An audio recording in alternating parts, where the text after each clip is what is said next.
नमस्कार, मी पवार अभिजित, माऊली न्यूज परिवारामध्ये आपले सर्वांचे स्वागत. सध्या पाहतो की महाराष्ट्रामध्ये लोकसभा निवडणूक लागली आहे. तसं बीडमध्ये सुद्धा लोकसभा निवडणुकीचा बिगुल वाजलाय आणि प्रचारालाही जोरदार सुरुवात झाली आहे.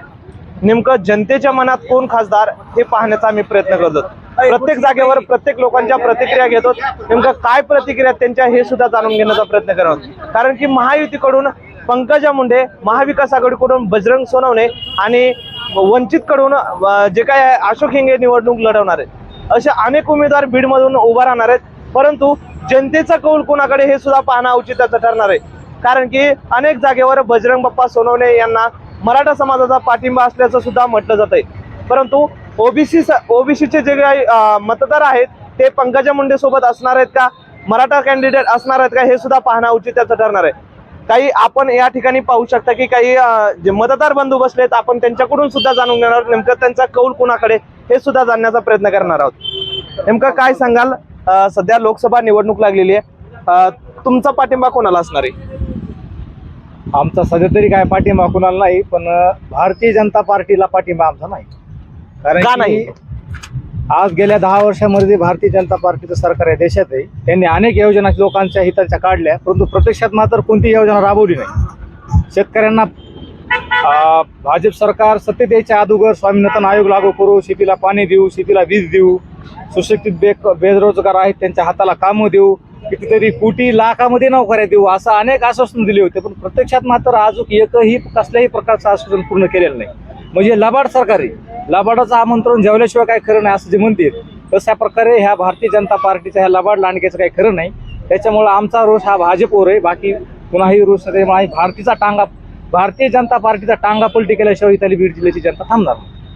नेमकं काय सांगाल, सध्या निवडणूक लागलेली आहे, उमेदवार सुद्धा जाहीर झालेत, महायुती, महाविकास आघाडी, वंचित बहुजन आघाडी. तुमचा पाठिंबा कोणाला असणार आहे? आमचा पाठिंबा जो विकासाशी निगडीत असेल त्याला असेल. कारण आज आपण जिथं थांबलोय ते डॉक्टर बाबासाहेब आंबेडकर सामाजिक न्याय भवन आहे आणि आपल्या जिल्ह्याकडे 3 ते 3.5 वर्ष सामाजिक न्याय विभागाचं मंत्रिपद असतानाही सामाजिक न्याय मंत्री यांनी कसलाही निधी सामाजिक न्याय विभागाला मिळवून दिलेला नाही. तो इतरत्र वळवण्यात आला होता. आणि आपण जर पाहायला गेलं तर यावर्षी या सामाजिक न्याय भवनला रंगरंगोटी करण्यात आली आहे. डॉक्टर बाबासाहेब आंबेडकरांची जयंती आल्याच्या नंतर प्रत्येक वर्षी सामाजिक न्याय विभागाअंतर्गत बौद्ध विहार असतील किंवा सामाजिक न्याय भवन असेल, ती इमारत रंगरंगोटी व्हायला पाहिजे. परंतु आजपर्यंत कधीही झालेली नव्हती. 3 ते 3.5 वर्षापासून आपल्याकडं असतानाही नामदार धनंजय मुंडे यांनी या गोष्टीकडे लक्ष दिलेलं नाही. आणि सर्वात महत्त्वाचा विषय की हा जो रस्ता येतो होता आपण या सामाजिक न्याय भवनला, ह्या रस्त्याला आजपर्यंत कसल्याही प्रकारे निधी उपलब्ध करून देऊनही रस्ता झालेला नाही. या रस्त्याला किती वेळेस निधी उपलब्ध करून दिला हे सामाजिक न्याय मंत्र्यांनी सांगावं, पालकमंत्र्यांनी सांगावं. कारण हा रस्ता आम्ही जसं पाहतोय, आम्ही लहानाचे मोठे झालो तशापासून असाच रस्ता आहे. या रस्त्याला कसलाही एक लेअर सुद्धा चढवण्यात आलेली नाही. याचा निधी उचलतात आणि कुठं जातोय हेच कोणालाही आतापर्यंत माहीत. तरी तुमचा कौल कोणाकडे असणार आहे? कौल हा आमचा विकासाकडे राहील. कारण आता जर पाहायला गेलं तर कोणता पक्ष कुठं आहे आणि कोणता नेता कुठं आहे हे काय सांगणं मुश्किल आहे. कारण आज जरी झालं तरी एक जोपर्यंत उमेदवारी अर्ज दाखल होत नाही तोपर्यंत कोणाचाही सांगता येत नाही. उमेदवारी दाखल व्हायच्या अगोदरही कोण कुठं जाईल, पंकजताई असतील किंवा बजरंग बाप्पा असतील, कुठे जातील म्हणून सांगता येत नाही. कारण हे ऐन टायमाला यांनी आपला निर्णय बदललेला आहे, त्याच्यामुळे सांगता येत नाही. आम्ही नंतर करू. काय सांगाल, सध्या निवडणूक लागली आहे, प्रचार सुद्धा सुरुवात केली, कारण की त्यांच्या दौऱ्याला सुद्धा सुरुवात केली. महायुतीकडून पंकजा मुंडे, महाविकास आघाडीकडून बजरंग सोनवणे आणि वंचितकडून अशोक हिंगे निवडणूक लढवणार. तुमचा पाठिंबा नेमका कोणाला असणार आहे? माझा पाठिंबा, आपला भारत देश हा कृषीप्रधान देश आहे आणि ज्या लोकांच्या कष्टावर, शेतकऱ्याच्या रक्तावर हा देश चालतो, त्याला जे सरकार त्यांच्या वेगवेगळ्या सुविधा शेतकऱ्याला पुरविल अशाकडे कल राहील. आजपर्यंत शेतकऱ्याचा कोणी काय विचार केलेला नाही, म्हणून एकही सरकार शेतकऱ्याच्या बाजूचं नाही.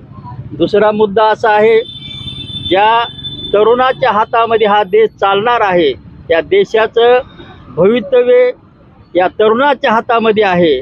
त्या तरुणाच्या हाताला काम नसल्यामुळं त्यांच्या जीवनामध्ये उदासीनता निर्माण झाली आणि त्यांच्या उदासीनते म्हणून आई वडील सुद्धा काळजीमध्ये पडलेत.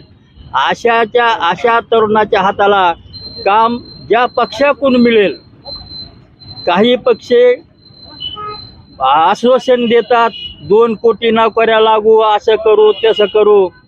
हे सरकार काहीच करू शकत नाही. म्हणजे तुमचा भाजपाला विरोध असणार आहे? भाजपाला विरोध आहे. ज्या भाजपाने रेल्वे इकल्या, अनेक देशाच्या महाराष्ट्रामधले उद्योगधंदे आपापल्या राज्यामध्ये नेले, अशा विषयीचं आम्हाला कसलीच आस्था नाही. जो या प्रत्येक जिल्ह्यामधला जो खासदार असेल त्यांनी जर सर्व जनतेला विचारात घेऊन आम्ही हे करू असे जर आश्वासन दिले तर काही निवडणुका मतदान जवळ आल्यानंतर त्यावेळेस आम्ही विचार करू आणि त्यानुसार आम्ही मतदान करू अशी माझी इच्छा आहे. काय सांगाल, सध्या निवडणूक लागलेली आहे, नेमकं तुमचा कौल कोणाच्या बाजूने असेल? सगळ्यात महत्त्वाचं एकतर बीड जिल्ह्यामध्ये अनेक असे प्रश्न आहेत की प्रशासन किंवा कोणत्याही लोकप्रतिनिधी आजपर्यंत सोडलेले नाहीत.